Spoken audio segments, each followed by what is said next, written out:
Hello YouTube, faithful subscribers, whether you're boosting my ego with positive comments or you're keeping me on my toes with some intelligent trolling, you're all appreciated. Despite the fact that I've already proved flat out that curvature of the Earth can't be measured,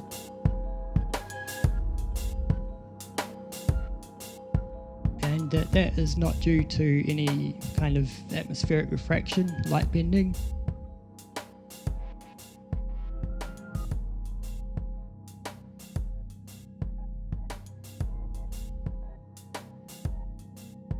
And despite the fact that I've devised a definitive curvature test using multiple reference points to prove that the Earth is flat, I often hear that it can't be proven either way, whether the Earth is round or flat. So I'm going to take the flatness test a few steps further and go into a bit more detail to prove once and for all that we're living on a plane. I'm going to stick to using photos of the Kaikoura Ranges in the South Island of New Zealand, taken from Wellington's south coast. This gives us a pretty decent range in terms of point-to-point length, as well as a decent range in heights of peaks that we can use. I've been out there a few times taking panoramas, as the spot's just breathtaking, especially at sunset. On the day I was out taking these shots, the conditions were just about perfect. The further away the mountains are from the camera, the lighter they are. That's because there's more atmosphere between us and the further mountains, so they get kind of washed out. Pretty obvious, but this photo demonstrates it nicely. I'm going to pick out a few prominent peaks and color code them for convenience.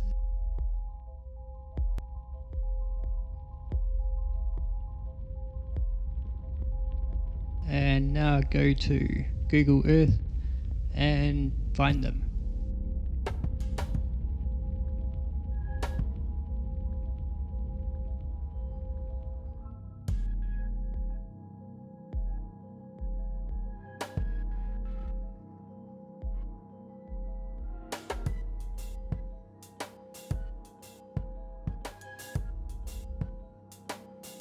And a few weeks later I've found them. It's pretty hard work, but I'm confident that I have found the right ones. But please don't take my word for it, check for yourself. Everything you need is right here. Once again, I'm going to enter the heights of the peaks and the distance from the camera into a graph.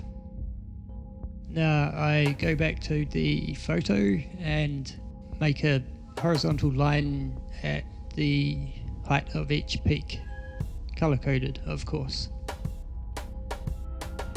Since the furthest mountain away is also the tallest, I can just cut it at that point, and where that line meets each other point gives us an extrapolation to a 2D view to count for perspective. So hopefully it'll match up to the lines on the photo again. Let's have a look. And once again, pretty much perfect. I'm guessing refraction's not playing much of a part here. I don't think we get a whole lot over the Cook Strait, judging by my experimentation. And what anomalies you can see there, I'm willing to bet would be a result of Google Earth's measurements. We can't expect Google to have accurate data for every nook and cranny in the Kiwi bush. That's some pretty full-on wilderness out there. Now I'm going to do the curvature calculations for each of those peaks and input that into a graph to do a comparison. Let's see how it looks. As I suspected, it's all over the show. Not only does it not match, but some of the lines have crossed over. Any of you ball lovers out there care to explain that to me? I didn't think so. If we get these scales matched up, we can get a rough idea of how it would look if there were any curvature. I'll leave you with that.